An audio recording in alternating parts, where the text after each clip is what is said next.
بسم اللہ الرحمن الرحیم۔ الفضل 17 تا 23 فروری 2023 خصوصی اشاعت برائے یوم مسلم مود۔ الفضل ڈائجسٹ، مرتبہ محمود احمد ملک۔ اس کالم میں ان اخبارات و رسائل سے اہم و دلچسپ مضامین کا خلاصہ پیش کیا جاتا ہے جو دنیا کے کسی بھی حصے میں جماعت احمدیہ یا ذیلی تنظیموں کے زیر انتظام شائع کی جاتے ہیں۔ وہ سخت ذہین و فہیم ہوگا۔ سیدنا حضرت مسلم موعود رضی اللہ عنہ کے ذہین و فہیم ہونے سے متعلق ایک جامع اور تحقیقی مضمون روزنامہ الفضل رواں 4، 5 اور 6 مارچ 2015 میں مکرم جمیل احمد بٹ صاحب کے قلم سے شامل اشاعت ہے۔ حضرت اقدس محمد مصطفیٰ صلی اللہ علیہ وآلہ وسلم نے مسیح موعود کی ایک علامت یہ بیان فرمائی تھی، یتزوج و یولد لہ، مشکات مشتبائی، یعنی وہ شادی کرے گا اور اس کو اولاد دی جائے گی۔ شادی کرنا اور اس کے نتیجے میں اولاد کا پیدا ہونا ہر انسانی زندگی کا حصہ ہے، لیکن اس کا بطور علامت ذکر ہونا ایسی پیش گوئی تھی جس کی تفصیل حضرت مسیح موعود علیہ السلام کو الہام ہوئی اور اسے آپ علیہ السلام نے 20 فروری 1886 کو تحریر فرما کر اخبار ریاض ہند امرتسر میں شائع کروایا۔ یعنی ایک ایسے بیٹے کا پیدا ہونا جس کا نصف صد سے زائد ایسی صفات کا حامل ہونا جن میں سے بعض صفات کو پورا ہونے کے لیے لمبی عمر اور اعلیٰ حیثیت بھی ضروری تھی۔ اتنے مختلف نوع امکانات کا یکجا ہو جانا ایک انہونی بات تھی۔ اس بیٹے کی ان مذکورہ صفات میں سے ایک خبر یہ تھی کہ وہ سخت ذہین و فہیم ہوگا۔ حضرت مسلم موعود رضی اللہ عنہ اپنی عام زندگی میں بھی ایک زیرک انسان تھے۔ اتنا ہونا بھی اس علامت کو پورا کر سکتا تھا، لیکن اللہ تعالیٰ کی تقدیر کے تابع آپ رضی اللہ عنہ کو ایسی زندگی عطا ہوئی جس کا دائرہ کار اور اثر پذیری دنیا بھر پر محیط تھی۔ آپ رضی اللہ عنہ کے دور خلافت میں بر صغیر اور کئی دیگر خطوں کی مسلم اقوام نے آزادی کی کامیاب جد و جہد کی۔ حضور رضی اللہ عنہ کو اپنی خداداد ذہانت اور فہم کی بدولت اس سارے عرصے میں ان سارے محاذوں پر انتہائی اہم اور روشن کردار ادا کرنے کا موقع ملا، اور بنی نوع انسان نے وسیع پیمانے پر آپ رضی اللہ عنہ سے فیض پایا۔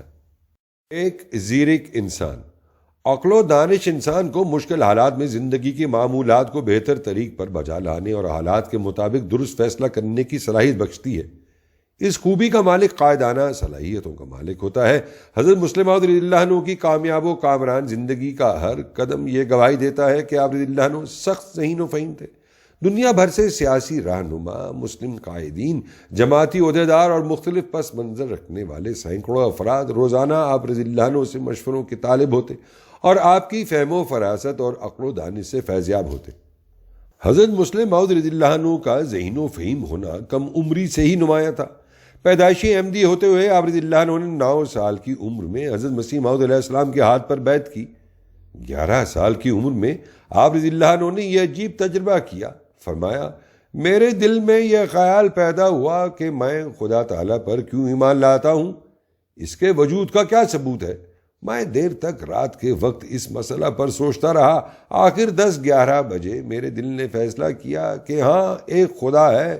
وہ گھڑی میرے لیے کیا خوشی کی گھڑی تھی۔ حضرت میر محمد اسماعیل صاحب رضی اللہ عنہ بیان فرماتے ہیں، حضرت مسیح موعود علیہ السلام ایک دفعہ سالانہ جلسہ پر تقریر کر کے گھر واپس تشریف لائے تو حضرت میاں صاحب سے، جن کی عمر اس وقت 10-12 سال کی ہوگی، پوچھا، میاں یاد بھی ہے کہ آج میں نے کیا تقریر کی تھی؟ میاں صاحب نے اس تقریر کو اپنی سمجھ اور حافظے کے موافق دہرایا تو حضرت صاحب بہت خوش ہوئے اور فرمانے لگے، خوب یاد رکھا ہے۔ عام زندگی میں بھی آپ رضی اللہ عنہ کی ذہانت اور فراست ہمیشہ حیران کن رہی۔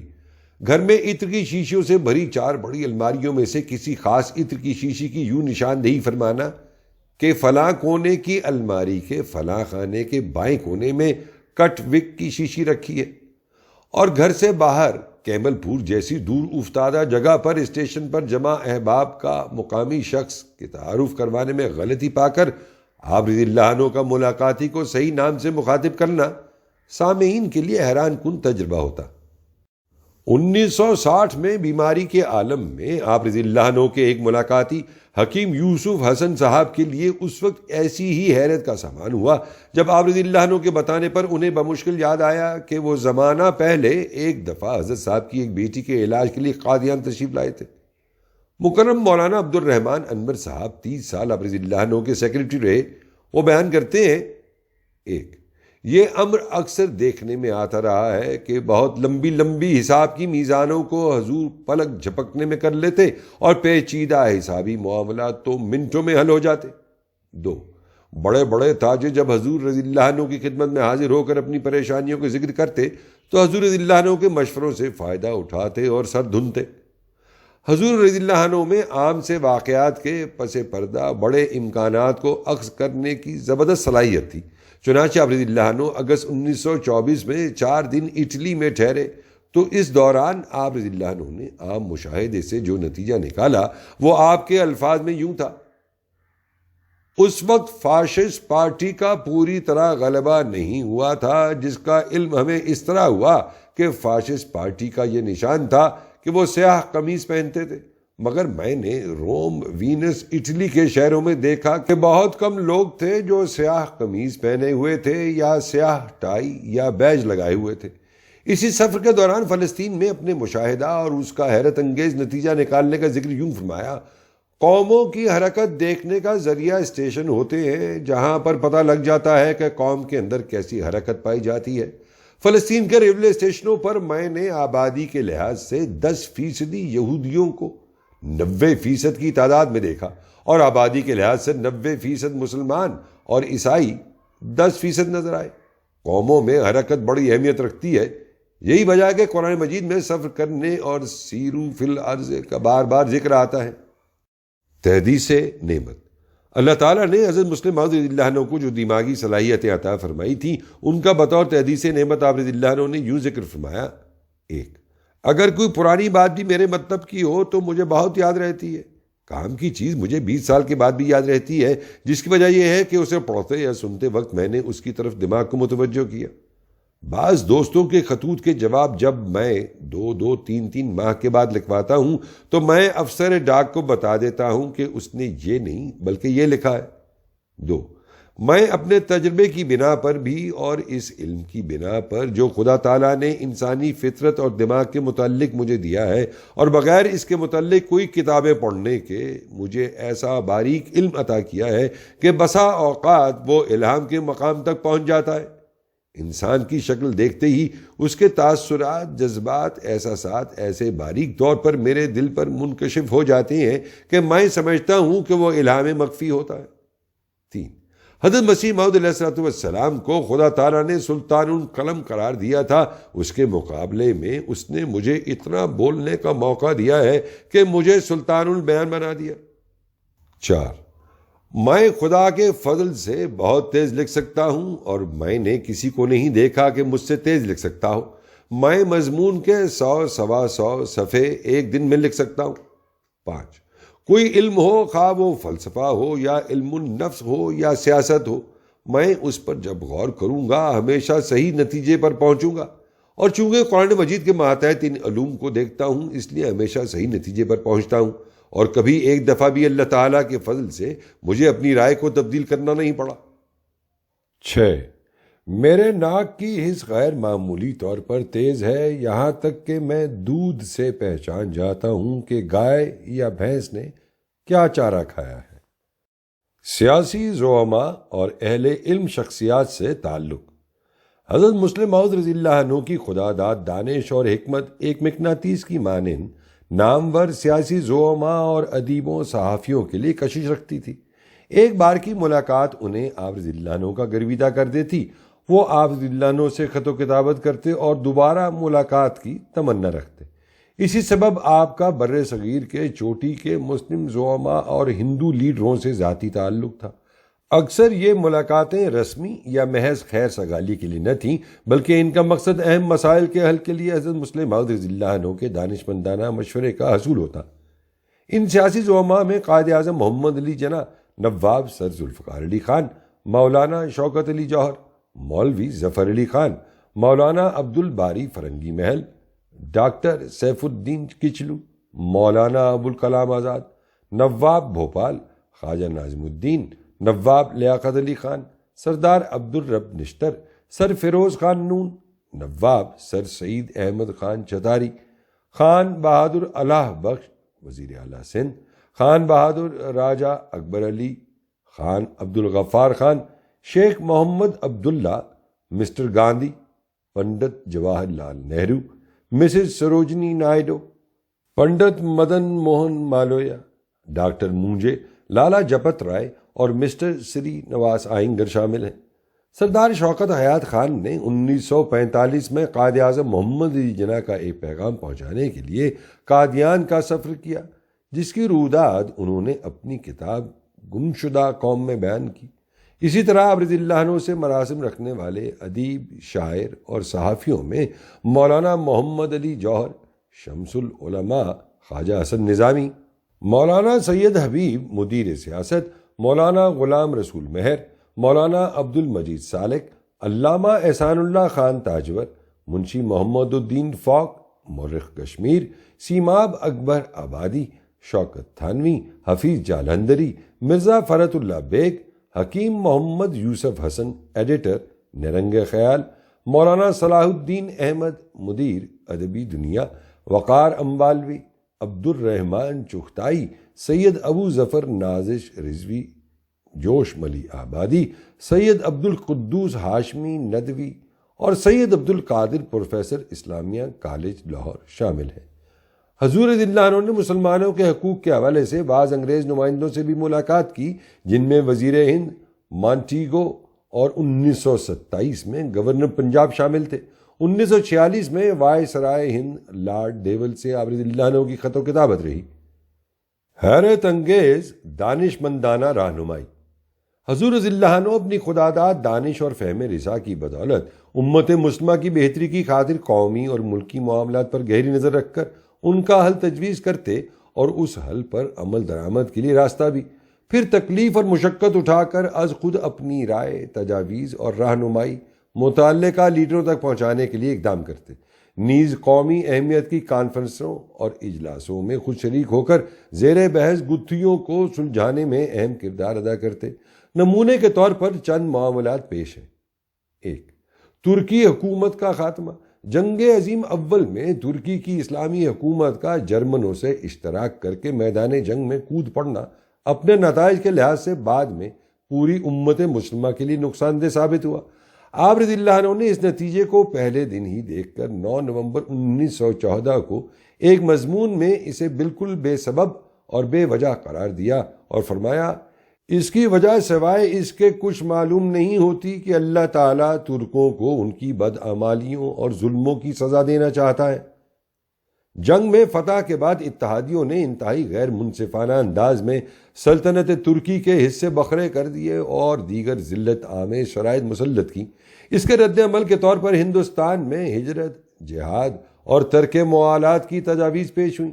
حضرت مسلم موعود رضی اللہ عنہ نے ان سب تجاویز کو مسلمانوں کے حق میں نقصان دہ دیکھا اور جمعیت العلماء ہند کے لیڈر مولانا عبد الباری فرنگی محل کی دعوت پر خلافت کمیٹی کے تحت منعقدہ کانفرنس 1920 کے لیے ایک رسالہ بعنوان معاہدہ ترکیہ اور مسلمانوں کا آئندہ رویہ میں ان مضرات کو درج فرمایا، جس میں من جملہ یہ بھی لکھا، اس تجویز پر عمل کر کے مسلمانوں کی رہی صحیح طاقت بھی ٹوٹ جاوے گی، پس سوائے اس کے کہ اس فیصلے سے لاکھوں مسلمان اپنی روزی سے ہاتھ دھو بیٹھیں اور تعلیم سے محروم ہو جاویں اور اپنے حقوق کو جو پہلے ہی تلف ہو رہے ہیں اور خطرہ میں ڈال دیں اور کوئی نتیجہ نہیں نکلے گا۔ تاہم حضور رضی اللہ عنہ کی رائے کو نظر انداز کر کے مسلمان لیڈروں نے مسٹر گاندھی کی قیادت میں 1 اگست 1920 کو عدم تعاون کی تحریک شروع کر دی اور ساتھ ہی مسٹر گاندھی کی مدح سرائی بھی۔ مولوی مودودی نے سیرت گاندھی پر کتاب لکھی۔ مولوی ظفر علی خان نے کہا، مہاتما گاندھی نے مسلمانوں پر جو احسان کیے ہیں ان کا عوض ہم نہیں دے سکتے، ہمارے پاس زر نہیں، جان جب چاہیں ہم حاضر ہیں۔ لیکن نتائج وہی نکلے جیسے حضور رضی اللہ عنہ نے خیال کیے تھے۔ چنانچہ 18,000 مسلمان اپنا گھر بار اور اسباب اونے پونے بیچ کر افغانستان ہجرت کر گئے۔ وہاں سے واپس کیے گئے تو کچھ مر کھپ گئے، باقی تباہ حال، درماندہ، قلاش اور تہی دس واپس پہنچے۔ اگر اسے ہلاکت نہیں کہتے تو کیا کہتے ہیں؟ 2. تحفظ ناموس رسالت۔ 1927 میں ہندوستان میں ایک آریہ نے حضرت صلی اللہ علیہ وسلم کے خلاف ایک توہین آمیز کتاب رنگیلا رسول اور ایک ہندو رسالہ ورتمان میں ایک ہتک آمیز مضمون شائع کیا۔ حضرت صلی اللہ علیہ وسلم کی ذات اقدس پر ان ناپاک حملوں کی روک تھام اور ان کے دفاع کے لیے حضور رضی اللہ عنہ نے کئی بار مسلمانان ہند کی رہنمائی فرمائی۔ مثلاً 29 مئی 1927 میں آپ رضی اللہ عنہ نے ایک پوسٹر بعنوان رسول اکرم صلی اللہ علیہ وسلم کی محبت کا دعویٰ کرنے والے کیا اب بھی بیدار نہ ہوں گے شائع فرمایا، جس میں آپ رضی اللہ عنہ نے وقتی جوش دکھانے کی بجائے ہندوؤں سے مقابلے کے لیے 3 حل تجویز کیے۔ 1، مسلمان اپنی اصلاح کریں اور دین سے لاپرواہی چھوڑ دیں۔ 2، پوری دلچسپی سے اسلام کی تبلیغ کریں۔ 3، مسلمانوں کو تمدنی اور اقتصادی غلامی سے بچانے کے لیے سر توڑ کوشش کریں۔ آپ رضی اللہ عنہ کا یہ پوسٹر حکومت نے ضبط کر لیا۔ 23 جون 1927 کو آپ رضی اللہ عنہ نے ایک مضمون بعنوان رسول کریم صلی اللہ علیہ وسلم کی عزت کا تحفظ اور ہمارا فرض تحریر فرمایا اور مسلمانوں کو نصیحت کی کہ وقتی جوش کی بجائے استقلال کے ساتھ کام کرنے کی ضرورت ہے، تبلیغ کی طرف پوری توجہ دیں، ہندوؤں کی دکانوں سے کھانے پینے کی اشیاء خریدنے کی بجائے اپنی دکانیں بنائیں تاکہ مسلمانوں کی معاشی حالت بہتر ہو اور اپنے سیاسی حقوق کے لیے کوشش کریں۔ اس نازک وقت میں تحفظ ناموس مصطفیٰ صلی اللہ علیہ وسلم کے لیے ایک پرامن اور مؤثر عملی تحریک کی طرف رہنمائی کے لیے آپ رضی اللہ عنہ نے جولائی 1927 میں ایک مضمون بعنوان کیا آپ اسلام کی زندگی چاہتے ہیں لکھا، جس میں مسلمانوں کو بہت ہی اہم نصائح فرمائی۔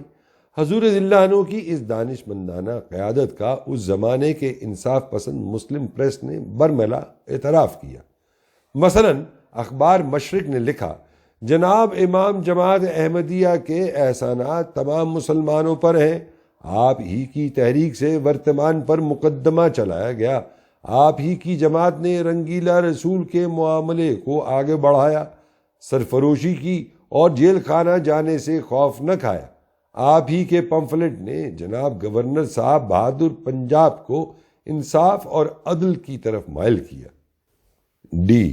17 جولائی 1927 کو حضور رضی اللہ عنہ نے ایک مضمون بعنوان اسلام اور مسلمانوں کا فائدہ کس امر میں ہے لکھا اور جوش و جذبے کے اظہار کے لیے متبادل راہیں تجویز کی۔ فرمایا، جو لوگ سول نافرمانی کے لیے تیار ہوں وہ ذرا ہمت دکھائیں اور جو وقت ان کے پاس فارغ ہو اسے تبلیغ اسلام پر خرچ کریں۔ اگر فارغ ہیں تو ہزاروں گاؤں جن میں سودا ہندو بنیے سے لیا جاتا ہے وہاں جا کر ایک دکان کھول لیں اور اس طرح مسلمانوں کو ہندو دکاندار کے ذلت آمیز سلوک سے محفوظ کریں۔ اے دوستو، یہ کام کا وقت ہے، جیل میں جانے کا وقت نہیں۔ بے فائدہ جوش سے اپنی قوتوں کو ضائع نہ کیا جائے اور خواہ دشمن کے تیار کردہ گڑھوں میں نہ گرا جائے۔ 22 جولائی کو ملک بھر میں ہونے والے احتجاجی جلسوں کے لیے اپنے پیغام بعنوان اسلام کے غلبہ کے لیے ہماری جد و جہد میں حضور رضی اللہ عنہ نے فرمایا کہ اصل کام اس جلسے کے بعد شروع ہوگا۔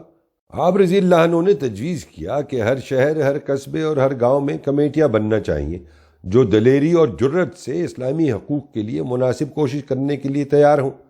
تبلیغ، اتحاد باہمی، بنیے کے سود سے پرہیز، گورنمنٹ سے اپنی تعداد کے مطابق حقوق کا مطالبہ، سرحدی صوبہ کو نیابتی حقوق دلوانے کی کوشش کریں۔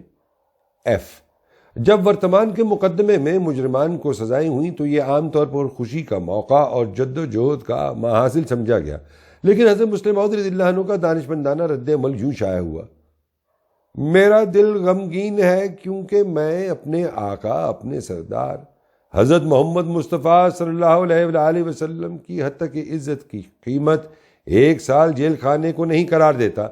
میرے آقا کی عزت اس سے بالا ہے کہ کسی فرد یا جماعت کا قتل اس کی قیمت قرار دیا جائے، کیونکہ میرا آقا دنیا کو جلا دینے کے لیے آیا تھا، نہ کہ مارنے کے لیے۔ پس میں اپنے نفس سے شرمندہ ہوں کہ اگر یہ 2 شخص اس صداقت پر اطلاع پاتے جو محمد رسول اللہ صلی اللہ علیہ وسلم کو عطا ہوئی تھی تو کیوں گالیاں دے کر برباد ہوتے۔ پس میں اپنے آقا سے شرمندہ ہوں کیونکہ اسلام کے خلاف موجودہ شورش در حقیقت مسلمانوں کی تبلیغی سستی کا نتیجہ ہے۔ قانون ظاہری فتنہ کا علاج کرتا ہے، نہ دل کا، اور میرے لیے اس وقت تک خوشی نہیں جب تک تمام دنیا کے دلوں سے محمد رسول اللہ صلی اللہ علیہ وآلہ وسلم کا بغض نکل کر اس کی جگہ آپ صلی اللہ علیہ وآلہ وسلم کی محبت قائم نہ ہو جائے۔ عالم اسلام کی فلاح و بہبود۔ عالم اسلام کے دیگر ممالک بھی آپ رضی اللہ عنہ کے فہم و تدبر سے متمتع ہوئے، جیسا کہ ان چند واقعات سے ظاہر ہے۔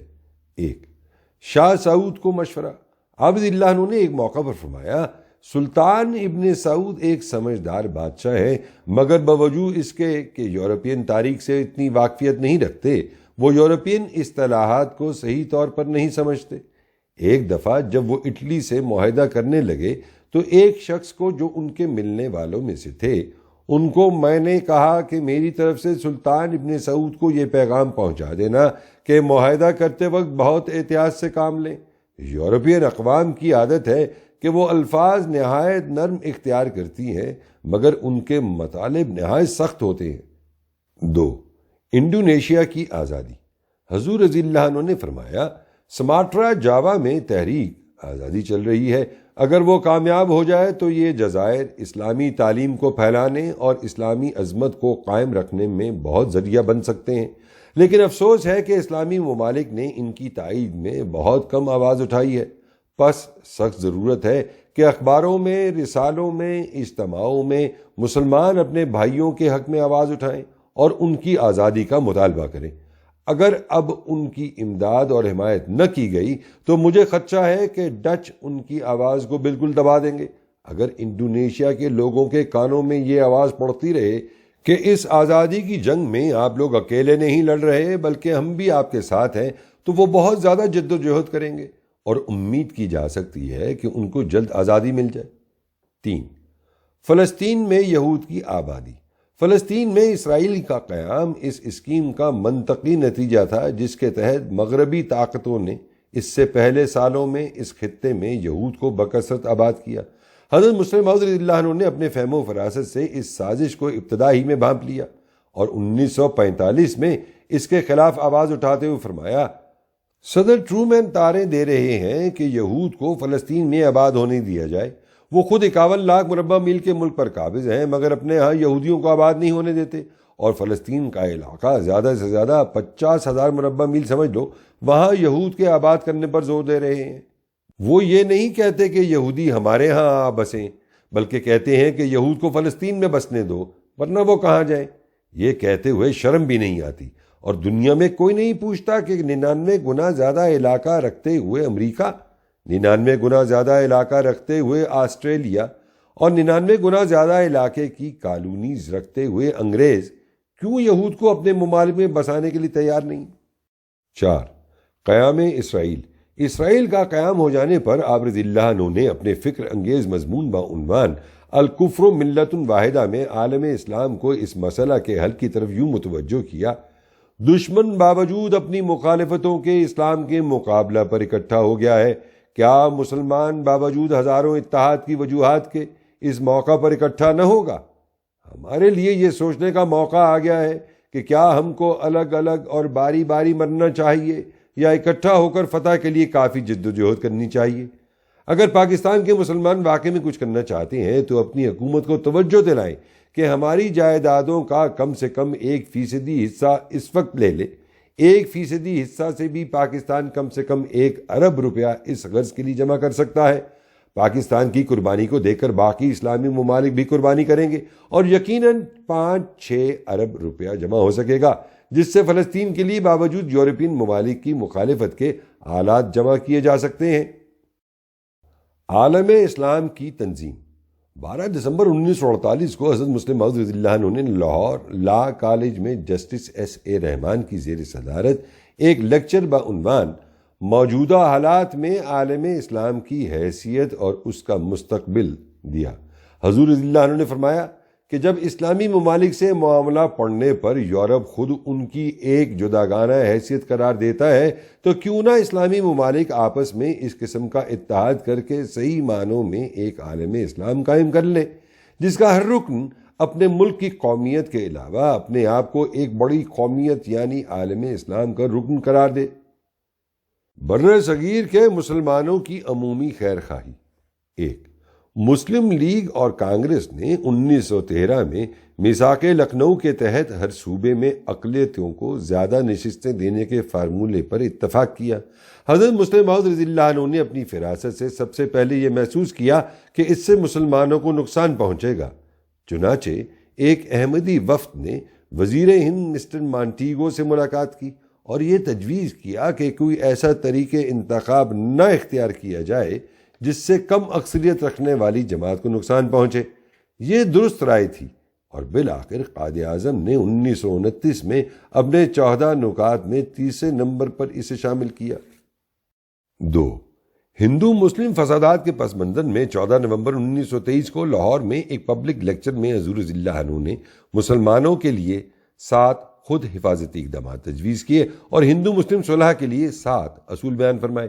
اس جلسہ کے صدر خان بہادر عبد القادر صاحب تھے، جنہوں نے اپنی صدارتی تقریر میں فرمایا، مرزا صاحب نے جامع اور پرمغز تقریر فرمائی ہے اور اتفاق و اتحاد کے ہر پہلو پر نگاہ ڈالی ہے۔ 3. حضرت مسلم موعود رضی اللہ عنہ کو لاہور میں مسلم لیگ کے اجلاس منعقدہ 23 مئی 1924 میں شرکت کی دعوت دی گئی۔ آپ رضی اللہ عنہ نے اس موقع پر ایک اہم رسالہ بعنوان اساس الاتحاد تحریر فرمایا جو وہاں تقسیم کیا گیا۔ آپ کا پیغام تھا کہ مسلم لیگ کا دروازہ ہر مسلمان کہلانے والے کے لیے کھلا رکھا جائے۔ آپ کا یہ مشورہ بالآخر مسلم لیگ نے تسلیم کیا اور مسلم لیگ کانفرنس میرٹھ میں مولانا شبیر احمد عثمانی نے اس کا اعلان کیا۔ 4. جولائی 1925 میں آل مسلم پارٹیز کانفرنس امرتسر میں زیر صدارت نواب اسماعیل خان صاحب بیرسٹر ممبر لیجسلیٹو اسمبلی منعقد ہوئی۔ دعوت نامہ موصول ہونے پر حضور نے زیر بحث مسائل پر اپنی رائے رسالہ بعنوان آل پارٹیز کانفرنس پر ایک نظر شائع کر کے ایک وفد کے ہاتھ بھجوایا۔ اس رسالے کے مندرجات میں بلا سود بینکاری، بیت المال کا قیام، عورتوں کی تعلیم، مسلم چیمبر آف کامرس اور بورڈ آف انڈسٹریز کے قیام جیسے تصورات پیش کیے گئے ہیں۔ 5. دسمبر 1926 میں ایک مسلمان کے ہاتھوں شودی تحریک کے علمبردار پنڈت شردھانند کے قتل کے بعد ملک بھر میں ہندو مسلم کشیدگی بڑھ گئی تو حضور نے وائسرائے ہند لارڈ ارون کے نام ایک خط کے ذریعے اس کشیدگی کو کم کرنے کے لیے اہم تجاویز بھجوائیں۔ نیز لاہور میں ایک لیکچر کے ذریعے ہندو مسلم فسادات کی وجوہ، ان کا علاج اور ان پر قابو پانے کے لیے ایک لائحہ عمل تجویز فرمایا۔ آپ کا یہ لیکچر 2 مارچ 1927 کو زیر صدارت خان بہادر سر محمد شفیع صاحب ہوا۔ 6. مئی 1927 میں لاہور میں ہندو مسلم فسادات کے نتیجے میں 200 افراد ہلاک اور 300 زخمی ہوئے۔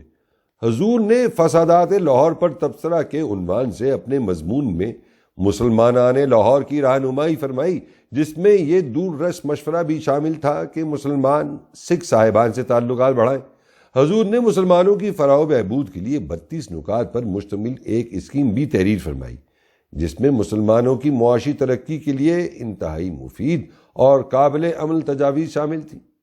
حضور نے ایک پمفلٹ زیر عنوان اسلام کی آواز بھی شائع فرمایا، جس میں مسلمانوں کے لیے امن کی حقیقی راہ کی طرف رہنمائی فرمائی کہ مسلمانوں کی تربیت کریں اور انہیں مرتد ہونے سے بچائیں، نیز تبلیغ کی طرف توجہ دیں۔ 7. 30 اگست 1927 کو شملہ میں منعقدہ ہندو مسلم اتحاد کانفرنس میں قائد اعظم مولانا شوکت علی، مولانا محمد علی، مولوی ظفر علی خان اور دیگر زعماء شریک ہوئے۔ حضرت مسلم موعود نے بھی 7 ستمبر کو دوسرے اجلاس میں ہندو مسلم اتحاد کے لیے 20 اہم تجاویز پیش فرمائیں اور ان بنیادی اصولوں کی نشاندہی فرمائی جن پر مسلمانوں کے اقتصادی حقوق کی حفاظت ہو سکتی تھی۔ مثلاً ہندو چھوت چھات کے توڑ کے لیے مسلمان دکانیں کھولیں، ہندو ساہوکاروں سے نجات کے لیے مسلم کوآپریٹو بینک کھولنے، تعلیمی اداروں میں ملازمتوں میں مسلمانوں کی تعداد کے مطابق کوٹا کی تخصیص وغیرہ۔ 8. چند مشہور اجلاس جن میں حضور رضی اللہ عنہ نے خود شرکت فرمائی یا اپنا تحریری مشورہ بھجوایا درج ذیل ہے۔ اے. لاہور میں مسلم لیگ کا اجلاس منعقدہ 23 مئی 1924، حضور کا مضمون اساس الاتحاد وہاں تقسیم کیا گیا۔ بی. اگست 1927 میں ڈاکٹر سیف الدین کچلو صاحب نے حضرت مسلم موعود رضی اللہ عنہ سے اپنی مسلم پارٹیز کانفرنس کی تجویز پر رہنمائی چاہی جو آپ نے مکتوب کے ذریعے عطا فرمائی۔